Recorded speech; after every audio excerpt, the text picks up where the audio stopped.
India conveys concerns over pro-Khalistani activists to US, New Zealand. Strict action is necessary against those guilty of terrorist attack. We will continue to cooperate together against terrorist, separatist and radical elements.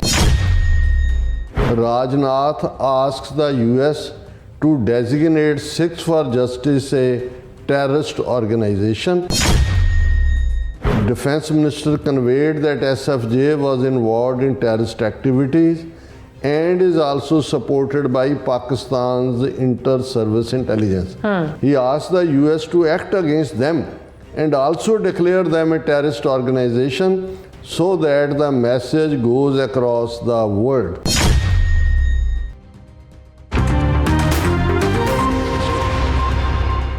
Viewers welcome back again. So viewers programme ਕਰਨ ਜਾ ਰਹੇ ਹਾਂ ਜਿਸ ਤਰ੍ਹਾਂ ਕਿ ਆਪਾਂ TV 84 ਦੇ ਵਿੱਚ ਸੱਚੋ ਸੱਚ ਦਾ ਪ੍ਰੋਗਰਾਮ ਵਿੱਚ ਆਪਾਂ ਦੂਸਰੇ ਸੈਗਮੈਂਟ ਵਿੱਚ ਗੱਲਬਾਤ ਕਰਨ ਜਾ ਰਹੇ ਹਾਂ ਕਿ ਭਾਰਤ ਵੱਲੋਂ ਰਾਏ-ਸੀਨਾ ਡਾਇਲੋਗ ਦੇ ਨਾਂ ਥੱਲੇ ਵਿਦੇਸ਼ੀ ਪ੍ਰਾਹੁਣਿਆਂ ਨੂੰ ਇਕੱਠਾ ਕੀਤਾ ਜਾਂਦਾ ਹੈ ਔਰ ਇਸ ਵਾਰ ਦੇ ਇਕੱਠ ਵਿੱਚ ਨਿਊਜ਼ੀਲੈਂਡ ਦੇ ਪ੍ਰਾਈਮ ਮਿਨਿਸਟਰ ਅਤੇ ਅਮਰੀਕਾ ਵਿੱਚ ਨੈਸ਼ਨਲ ਇੰਟੈਲੀਜੈਂਸ ਦੀ ਡਾਇਰੈਕਟਰ ਤੁਲਸੀ ਗੈਬਰਡ ਵੀ ਪਹੁੰਚੇ ਹੋਏ ਨੇ ਔਰ ਮੋਦੀ ਅਤੇ ਡਿਫੈਂਸ ਮਿਨਿਸਟਰ ਰਾਜਨਾਥ ਸਿੰਘ ਨੂੰ ਇਹਨਾਂ ਦੋਨਾਂ ਕੋਲੋਂ ਮੰਗ ਕੀਤੀ ਹੈ ਕਿ ਇਹਨਾਂ ਦੇ ਮੁਲਕਾਂ ਵਿੱਚ ਖਾਲਿਸਤਾਨ ਦੀਆਂ ਐਕਟੀਵਿਟੀਜ਼ ਨੂੰ ਰੋਕਿਆ ਜਾਵੇ ਔਰ ਰਾਜਨਾਥ ਸਿੰਘ ਨੇ ਤਾਂ ਅਮਰੀਕਾ ਵਿੱਚ ਸਿਕਸ ਫॉर ਜਸਟਿਸ ਨੂੰ ਦਹਿਸ਼ਤਗਰਦੀ ਜਥੇਬੰਦੀ ਗਰਦਾਨਣ ਦੀ ਮੰਗ ਵੀ ਕੀਤੀ ਹੈ। ਸੋ ਇਸ ਬਾਰੇ ਆਪਾਂ ਗੱਲਬਾਤ ਕਰਨ ਜਾ ਰਹੇ ਹਾਂ। ਸੋ ਅਸੀਂ ਚਾਹਾਂਗੇ ਕਿ ਤੁਸੀਂ ਇਸੇ ਤਰ੍ਹਾਂ ਬਣੇ ਰਹਿਣਾ, ਦੇਖਣ ਸੁਣ ਲਈ ਲਿਖਣ ਲਈ ਤੁਹਾਡਾ ਸਭ ਦਾ ਬਹੁਤ ਬਹੁਤ ਧੰਨਵਾਦ ਜੀ। ਰਾਜ ਸਾਹਿਬ ਕੀ ਕਹਿਣਾ ਚਾਹੋਗੇ? ਦੇਖੋ ਇੱਕ ਪੀਰੀਅਡ ਸੀ ਜਦੋਂ ਕਿ ਭਾਰਤੀ ਮੀਡੀਆ ਔਰ ਉਹਨਾਂ ਦੇ ਦੁਮਛੱਲੇ ਇਹ ਪ੍ਰਚਾਰ ਕਰਦੇ ਸੀ ਕਿ ਜੀ ਖਾਲਿਸਤਾਨ ਦੀ ਮੰਗ ਤਾਂ ਖਤਮ ਹੋ ਚੁੱਕੀ ਹੈ, ਪੰਜਾਬ ਕੋਈ ਮੰਗਦਾ ਨਹੀਂ। ਬਾਹਰਲੇ ਮੁਲਕਾਂ 'ਚ ਵੀ ਇਹ ਮੁੱਠੀ ਭਰ ਲੋਕ ਨੇ ਜਿਨ੍ਹਾਂ ਨੇ ਆਪਣੀਆਂ ਦੁਕਾਨਾਂ ਚਲਾਈਆਂ ਹੋਈਆਂ ਔਰ ਮੈਜੋਰਿਟੀ ਜਿਹੜੇ ਸਿੱਖ ਨੇ ਉਹ ਤਾਂ ਖਾਲਿਸਤਾਨ ਦੇ ਨਾਲ ਨਹੀਂ ਖੜੇ। ਮੈਂ ਸਮਝਦਾ ਵੀ ਸਿਕਸ ਫॉर ਜਸਟਿਸ ਵਧਾਈ ਦੀ ਹੱਕਦਾਰ ਹੈ ਔਰ ਇਹਦੇ 'ਚ ਕੋਈ ਦੋ ਰਾਵਾਂ ਨਹੀਂ ਨੇ ਕਿ ਲਗਭਗ 2.5 ਸਾਲ ਪਹਿਲਾਂ ਜਦੋਂ ਖਾਲਿਸਤਾਨ ਰੈਫਰੈਂਡਮ ਦੀ ਮੁਹਿੰਮ ਸ਼ੁਰੂ ਹੋਈ, ਹਾਲਾਂਕਿ ਖਾਲਿਸਤਾਨ ਰੈਫਰੈਂਡਮ 2020 ਦਾ ਸਲੋਗਨ ਸੀ ਪਰ ਕਿਉਂਕਿ 2020 'ਚ ਅਸੀਂ ਦੇਖਦੇ ਹਾਂ ਕਿ ਕੋਵਿਡ-19 ਦਾ ਜ਼ੋਰ ਪਿਆ ਇਸ ਲਈ ਉਹ ਸਾਰਿਆਂ ਨੂੰ 2 ਸਾਲ ਲਗਭਗ ਪੁਸ਼ ਕਰਨਾ ਪਿਆ ਬਿਹਾਈਂਡ। ਔਰ ਜਦੋਂ ਇਸ ਰੈਫਰੈਂਡਮ ਦੀ ਗ੍ਰੈਂਡ ਓਪਨਿੰਗ ਪਹਿਲਾ ਉਸ ਦਾ ਫੇਜ਼ ਲੰਡਨ ਦੇ ਵਿੱਚ ਹੋਇਆ ਅਤੇ ਦੁਨੀਆ ਨੇ ਦੇਖਿਆ ਕਿ ਕਿਵੇਂ ਹਜ਼ਾਰਾਂ ਦੀ ਗਿਣਤੀ ਦੇ ਵਿੱਚ ਨੌਜਵਾਨ, ਬਜ਼ੁਰਗ ਔਰ ਦੂਰ ਦੁਰਾਡਿਓਂ ਜਿਹੜੇ ਨੇ ਜਿਵੇਂ ਕੋਈ ਉਮੜ ਕੇ ਆਉਂਦਾ ਉਸ ਕਿਸਮ ਦਾ ਜਿਹੜਾ ਮਾਹੌਲ ਉੱਥੇ ਸਿਰਜਿਆ ਗਿਆ ਔਰ ਇਹ ਸ਼ੁਰੂਆਤ ਸੀ। ਉਸ ਤੋਂ ਬਾਅਦ ਇਹਨਾਂ 2 ਵਰ੍ਹਿਆਂ ਦੇ ਵਿੱਚ 5 ਹੀ ਮੁਲਕਾਂ ਦੇ ਵਿੱਚ ਜਿਹੜੇ 1995 ਦੇ ਪੈਕਟ ਦੇ ਥੱਲੇ 5 ਆਈਜ਼ ਨੇਸ਼ਨਸ ਦੇ ਮੈਂਬਰ ਨੇ ਜਿਨ੍ਹਾਂ ਦੇ ਵਿੱਚ UK ਹੈ, ਅਮਰੀਕਾ ਹੈ, ਕੈਨੇਡਾ, ਆਸਟ੍ਰੇਲੀਆ, ਨਿਊਜ਼ੀਲੈਂਡ ਹੈ, ਉਸ ਦੇ ਵਿੱਚ ਗ੍ਰੈਂਡ ਸਕੇਲ ਦੇ ਉੱਤੇ ਰੈਫਰੈਂਡਮ ਹੋਏ। ਕੈਨੇਡਾ ਦੇ ਵਿੱਚ ਤਾਂ ਅਸੀਂ ਇਹ ਦੇਖਦੇ ਹਾਂ ਕਿ ਜਦੋਂ ਅਜੇ ਇੱਕ ਰੈਫਰੈਂਡਮ ਸਰੀ ਦੇ ਵਿੱਚ ਟੋਰਾਂਟੋ ਤੋਂ ਬਾਅਦ ਹੋਣ ਜਾ ਰਿਹਾ ਸੀ ਉਸ ਤੋਂ ਠੀਕ ਪਹਿਲਾਂ ਕਿਵੇਂ ਇੰਡੀਆ ਨੇ ਖੁੱਲ੍ਹ ਕੇ ਆਪਣੀ ਟਰਾਂਸਨੈਸ਼ਨਲ ਰਿਪਰੈਸ਼ਨ ਦਾ ਜਿਹੜਾ ਹੈ ਉਹ ਵੈਪਨ ਉਹ ਅਨਲੀਸ਼ ਕੀਤਾ। ਹਰਦੀਪ ਸਿੰਘ ਨਿੱਜਰ ਦਾ ਕੋਲਡ ਬਲੱਡਡ ਮਰਡਰ ਕੀਤਾ ਗਿਆ ਔਰ ਗੁਰਪਤਵੰਤ ਸਿੰਘ ਪੰਨੂ ਆਲਮੋਸਟ ਉਹਨਾਂ ਦਿਨਾਂ 'ਚ ਕਿਉਂਕਿ 18 ਜੂਨ ਨੂੰ 2023 ਨੂੰ ਹਰਦੀਪ ਸਿੰਘ ਨਿੱਜਰ ਦਾ ਮਰਡਰ ਹੁੰਦਾ ਔਰ ਜੂਨ ਦੇ ਐਂਡ ਦੇ ਵਿੱਚ ਜਿਹੜਾ ਉਹ ਨਿਖਿਲ ਗੁਪਤੇ ਨੂੰ ਫੜਨ ਦਾ ਜਿਹੜਾ ਉਹ ਆਰਡਰ ਉੱਥੇ ਚੈਕਸ ਰਿਪਬਲਿਕ ਦੇ ਵਿੱਚ ਫੜ ਲਿਆ ਜਾਂਦਾ ਕਿਉਂਕਿ ਇਹੀ 3-4 ਦਿਨ ਦੇ ਫਾਸਲੇ ਦੇ ਉੱਤੇ ਹੀ ਉਹਨਾਂ ਨੇ ਗੁਰਪਤਵੰਤ ਸਿੰਘ ਪੰਨੂ ਮਰਡਰ ਪਲਾਟ ਜਿਹੜਾ ਸਿਰਜਿਆ ਹੋਇਆ ਸੀ ਔਰ ਬਾਕੀਆਂ ਦੇ ਨਾਲ ਜਿਹੜੇ ਹੁਣ ਡਿਟੇਲ ਸਾਹਮਣੇ ਆਉਂਦੀਆਂ ਨੇ 3 ਹੋਰ ਜਿਹੜੇ ਹਾਈ ਟਾਰਗੇਟਡ ਸੀ ਕੈਨੇਡਾ ਦੇ ਵਿੱਚ ਔਰ ਅਮਰੀਕਾ ਦੇ ਵਿੱਚ ਵੀ 18 ਤੋਂ 22 ਜੂਨ ਤੱਕ ਜਿਨ੍ਹਾਂ ਨੂੰ ਡਿਊਟੀ ਟੂ ਵਾਰ ਨੋਟਿਸ ਦਿੱਤਾ ਗਿਆ ਜਿਹੜੇ ਆਲਮੋਸਟ ਹਾਫ ਏ ਡਜ਼ਨ ਤੋਂ ਜ਼ਿਆਦਾ ਅਮਰੀਕਨ ਐਕਟਿਵਿਸਟ ਨੇ ਜਿਨ੍ਹਾਂ 'ਚ ਖਾਕਸਾਰ ਵੀ ਸ਼ਾਮਲ ਹੈ। ਸੋ ਇਹਨਾਂ ਦੀ ਕੀ ਲਾਈਨ ਸੀ, ਗੱਲ ਕਿੱਧਰ ਨੂੰ ਜਾਣੀ ਸੀ, ਪਰ ਇਹ ਵੀ ਅਕਾਲ ਪੁਰਖ ਦੀ ਇੱਕ ਵੱਡੀ ਖੇਡ ਹੁੰਦੀ ਹੈ ਔਰ ਕਿਸੇ ਫਕੀਰ ਦਾ ਡੁੱਲਿਆ ਖੂਨ ਹਰਦੀਪ ਸਿੰਘ ਨਿੱਜਰ ਦਾ ਔਰ ਵਕਤ ਜਦੋਂ ਅਕਾਲ ਪੁਰਖ ਨੇ ਜਿਹੜਾ ਉਹ ਉਗਾੜਨਾ ਹੁੰਦਾ ਝੂਠ ਦਾ ਜਾਂ ਝੂਠ ਦਾ ਮਲੰਮਾ ਜਦੋਂ ਡਿੱਗਦਾ ਤੇ ਉਸ ਦਾ ਇੱਕ ਫੇਰ ਪੀਰੀਅਡ ਸ਼ੁਰੂ ਹੋ ਜਾਂਦਾ ਹੈ। ਹੁਣ ਇਸ ਸਾਰੇ ਦੇ ਚੱਲਦਿਆਂ ਹਰਦੀਪ ਸਿੰਘ ਨਿੱਜਰ ਦੀ ਸ਼ਹਾਦਤ ਤੋਂ ਬਾਅਦ ਸਰੀ ਦੇ ਵਿੱਚ ਰੈਫਰੈਂਡਮ ਹੋਇਆ ਔਰ ਜਿੰਨੀ ਵੱਡੀ ਗਿਣਤੀ ਫਿਰ 2 ਵਾਰ ਕਰਵਾਉਣਾ ਪਿਆ ਔਰ ਫਿਰ ਉਸ ਤੋਂ ਬਾਅਦ ਅਸੀਂ ਅਮਰੀਕਾ 'ਚ ਦੇਖਦੇ ਹਾਂ ਸੈਨ ਫਰਾਂਸਿਸਕੋ ਦੇ ਵਿੱਚ ਰਿਕਾਰਡ ਤੋੜ ਸਿਵਿਕ ਸੈਂਟਰ 'ਚ, ਬਿਲਕੁਲ, ਫਿਰ ਸੈਕਰਾਮੈਂਟੋ 'ਚ। ਔਰ ਅਸੀਂ ਇਹ ਵੀ ਦੱਸ ਦਈਏ, ਮੇਰੀ ਗੱਲ ਤਾਂ ਨਹੀਂ ਕਿਸੇ ਨਾਲ ਹੋ ਸਕੀ, 23 ਮਾਰਚ ਦਾ ਜਿਹੜਾ ਰੈਫਰੈਂਡਮ ਗੁਰਦੁਆਰਾ ਰਿਵਰਸਾਈਡ LA ਦੇ ਵਿੱਚ ਹੋਣ ਦਾ ਜਿਹੜਾ ਐਲਾਨ ਸੀ, ਉਸ ਦਾ ਜਿਹੜੀ ਹੁਣ ਵੈਨਿਊ ਹੈ ਉਹ ਸਿਵਿਕ ਸੈਂਟਰ ਜਿਹੜਾ ਹੈ ਉਹ LA 'ਚ ਹੈ। ਇਹ ਵੀ ਬਹੁਤ ਵੱਡੀ ਗੱਲ ਹੈ। ਜਦੋਂ ਤੁਸੀਂ ਸਿਵਿਕ ਸੈਂਟਰ ਦੀ ਗੱਲ ਕਰਦੇ ਹੋ ਤੇ ਉੱਥੋਂ ਇੰਡੀਅਨਸ ਨੂੰ ਔਰ ਦੂਸਰਿਆਂ ਨੂੰ ਵੀ ਪਿੱਛੂ ਪੈ ਜਾਂਦੇ ਨੇ, ਉਹਨਾਂ ਨੂੰ ਇਹ ਸਮਝ ਆ ਜਾਂਦੀ ਹੈ ਕਿ ਭਾਈ ਇਹ ਜਿਹੜਾ ਕੰਮ ਹੈ ਸਿਵਿਕ ਸੈਂਟਰ ਤੁਹਾਨੂੰ ਉਹੀ ਅਲਾਉ ਕਰਦੇ ਹੈ ਜਿਹੜਾ ਵੈਲ ਵਿਦਨ ਦਾ ਲਾਅ ਹੈ। ਸੋ ਪੀਸਫੁਲ ਢੰਗ ਨਾਲ ਖਾਲਿਸਤਾਨ ਦੀ ਗੱਲ ਕਰਨੀ ਕੋਈ ਅਗੇਂਸਟ ਦਾ ਲਾਅ ਨਹੀਂ ਹੈ, ਨਾ against the law of the nation ਹੈ। 5 ਆਈਜ਼ ਕੰਟਰੀਜ਼ ਦੇ ਵੀ ਲਾਅਸ ਦੇ ਅਗੇਂਸਟ ਨਹੀਂ ਹੈ, ਬਿਲਕੁਲ, ਨਾ ਹੀ ਇਹ ਕੋਈ ਇੰਟਰਨੈਸ਼ਨਲ ਲਾਅ ਦੇ ਅਗੇਂਸਟ ਹੈ ਔਰ well within the ambit of UN charter ਹੈ। ਹੁਣ ਇਸ ਸਭ ਦੇ ਚੱਲਦੇ ਆ ਖਾਲਿਸਤਾਨ ਰੈਫਰੈਂਡਮ ਜਾਂ ਸਿੱਖਾਂ ਦਾ ਖਾਲਿਸਤਾਨ ਦੇ ਉੱਤੇ ਦਾਈਆ ਦਾਵਾ, ਔਰ ਕੱਲਾ ਇਹੀ ਨਹੀਂ ਕਿ ਵੀ ਇਸ ਨੂੰ ਗ੍ਰੈਂਡ ਸਕੇਲ ਤੇ UK ਔਰ ਆਸਟ੍ਰੇਲੀਆ ਔਰ ਅਮਰੀਕਾ ਕੈਨੇਡਾ ਦੇ ਸਿੱਖਾਂ ਨੇ ਹੁੰਗਾਰਾ ਦਿੱਤਾ। ਨਿਊਜ਼ੀਲੈਂਡ ਛੋਟਾ ਜਿਹਾ ਮੁਲਕ, ਔਰ ਜਿਵੇਂ ਨਿਊਜ਼ੀਲੈਂਡ ਦੇ ਵਿੱਚ ਆਕਲੈਂਡ 'ਚ ਸਿੱਖ ਉਮੜੇ ਹਜ਼ਾਰਾਂ ਦੀ ਗਿਣਤੀ 'ਚ, ਉਹ ਇਵੇਂ ਲੱਗਦਾ ਸੀ ਵੀ ਜਿੰਨੀ ਕੁ ਪਾਪੂਲੇਸ਼ਨ ਸਿੱਖਾਂ ਦੀ ਨਿਊਜ਼ੀਲੈਂਡ 'ਚ ਹੈ ਉਨੀ ਕੁ ਜਿਹੜੀ ਆ ਉਹ ਬਾਹਰ ਆ ਗਈ ਹੈ। ਇੰਨਾ ਜ਼ਬਰਦਸਤ ਹੁੰਗਾਰਾ ਸੀ ਜੀ। ਹੁਣ ਇਸ ਸਭ ਦੀ ਤੁਸੀਂ ਦੇਖੋ ਵੀ ਹੁਣ ਤਾਂ ਇਹ ਪ੍ਰੋਪੇਗੈਂਡਾ ਕਰਨੋਂ ਤਾਂ ਗਏ ਕਿ ਜੀ ਇਹ ਮੁੱਠੀ ਭਰ ਨੇ ਤੇ ਫਲਾਣਾ। ਇਹਨਾਂ ਨੇ ਜਿਉਂ ਹੀ ਸਿੱਖਸ ਫਾਰ ਜਸਟਿਸ ਨੇ ਇਹ ਆਪਣੀ ਮੁਹਿੰਮ ਨਵੰਬਰ 84 ਨੂੰ ਸਿੱਖ ਨਸਲਕੁਸ਼ੀ ਮਨਵਾਉਣ ਦੀ ਕੰਪਲੀਟ ਕੀਤੀ ਤਾਂ ਉੱਥੇ 2017 ਜਾਂ 18 ਦੇ ਵਿੱਚ ਉਹਨਾਂ ਨੇ, ਕਿਉਂਕਿ ਰੈਫਰੈਂਡਮ 2020 ਦਾ ਐਲਾਨ ਹੋ ਚੁੱਕਾ ਸੀ, ਉਹਨਾਂ ਨੇ ਸਿੱਖਸ ਫਾਰ ਜਸਟਿਸ ਨੂੰ ਭਾਰਤ ਦੇ ਵਿੱਚ ਦਹਿਸ਼ਤਗਰਦ ਜਥੇਬੰਦੀ ਪਤਾ ਨਹੀਂ 5 ਸਾਲ ਲਈ ਕਿ ਕਿੰਨਾ, ਫਿਰ ਇੰਡੀਵਿਜੂਅਲਸ ਨੂੰ ਦਹਿਸ਼ਤਗਰਦ ਹਰਦੀਪ ਸਿੰਘ ਨਿੱਜਰ ਦੇ ਸਿਰ ਤੇ ਇਨਾਮ ਰੱਖਿਆ, ਗੁਰਪ੍ਰਤਾਪ ਸਿੰਘ ਪੰਨੂ ਦੇ ਰੱਖਿਆ, ਕਿੰਨੇ ਹੋਰ ਇਹ ਸਾਰੇ 'ਚ ਇਨਵੋਲਵ ਕੀਤੇ। ਮਕਸਦ ਇਹ ਸੀ ਕਿ ਵੀ ਅਸੀਂ ਇਸ ਨੂੰ ਯੂਜ਼ ਕਰਕੇ ਬਾਹਰਲੇ ਮੁਲਕਾਂ ਨੂੰ ਕਵਾਂਗੇ ਦੇਖੋ ਜੀ ਅਸੀਂ ਤਾਂ SFJ ਨੂੰ ਦਹਿਸ਼ਤਗਰਦ ਜਥੇਬੰਦੀ ਐਲਾਨੇ ਆ, ਤੁਸੀਂ ਵੀ ਐਲਾਨੋ। ਲੇਕਿਨ ਘੱਟੋ ਘੱਟ ਅਜੇ ਤੱਕ ਕੱਲ ਨੂੰ ਕੀ ਹੁੰਦਾ ਹੈ, ਤੁਲਸੀ ਗੈਬਟ ਕੀ ਕਰਦੀ ਹੈ, ਨੈਸ਼ਨਲ ਇੰਟੈਲੀਜੈਂਸ ਦੀ ਡਾਇਰੈਕਟਰ, ਜਾਂ ਕਾਸ਼ ਪਟੇਲ FBI ਦਾ ਕੀ ਕਰਦਾ ਹੈ, ਕਿੰਨੇ, ਪਰ ਅਗੇਨ ਉਹ ਲਾਅ ਆਫ ਦਾ ਲੈਂਡ ਦੇ ਅਗੇਂਸਟ ਨਹੀਂ ਜਾਂਦੇ। ਔਰ ਜਿਹੜਾ ਅਮਰੀਕਾ ਦੇ ਵਿੱਚ ਸਟਰੋਂਗ ਐਲੀਮੈਂਟ ਤੁਹਾਡੀ ਫਸਟ ਅਮੈਂਡਮੈਂਟ ਦੇ ਥੱਲੇ ਤੁਹਾਨੂੰ ਆਪਣੀ ਗੱਲ ਕਹਿਣ ਦਾ,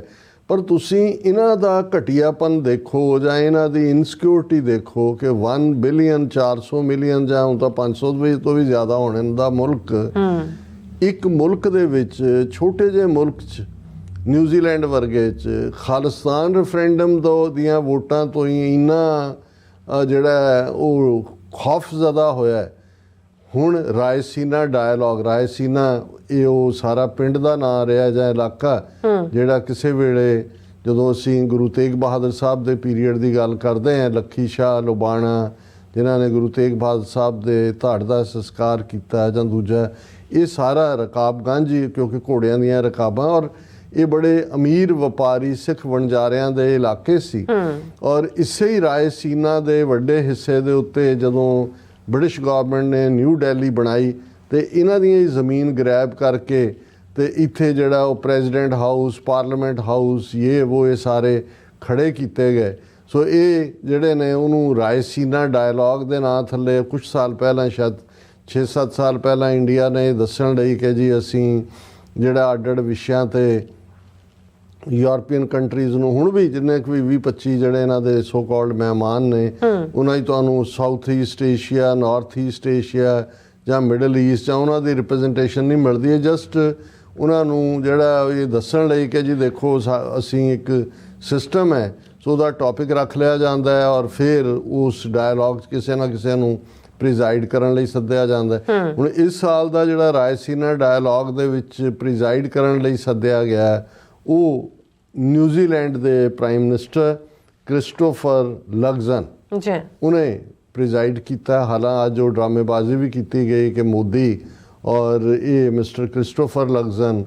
ਜਿਹੜਾ ਪ੍ਰਸ਼ਾਦ ਲੈ ਕੇ ਦੂਸਰੇ ਗੁਰਦੁਆਰਾ ਰਕਾਬਗੰਜ ਵੀ ਗਿਆ, ਬਹੁਤ ਸਾਰੀਆਂ ਪਿਕਚਰਸ ਰਕਾਬਗੰਜ ਦੀ ਵਿਜ਼ਿਟ ਦੀਆਂ ਇਹ ਉਹ ਨੇ। ਲੇਕਿਨ ਬਾਕੀ ਜਿਹੜਾ ਜਿਹਨੂੰ ਇਹ ਆਨਰ ਮਿਲਦਾ ਵੀ ਤੁਸੀਂ ਉਹਨਾਂ ਨੇ ਆਪਣੀਆਂ ਟਾਈਜ਼ ਵੀ ਦੱਸਣੀਆਂ ਹੁੰਦੀਆਂ ਕਿ ਜੀ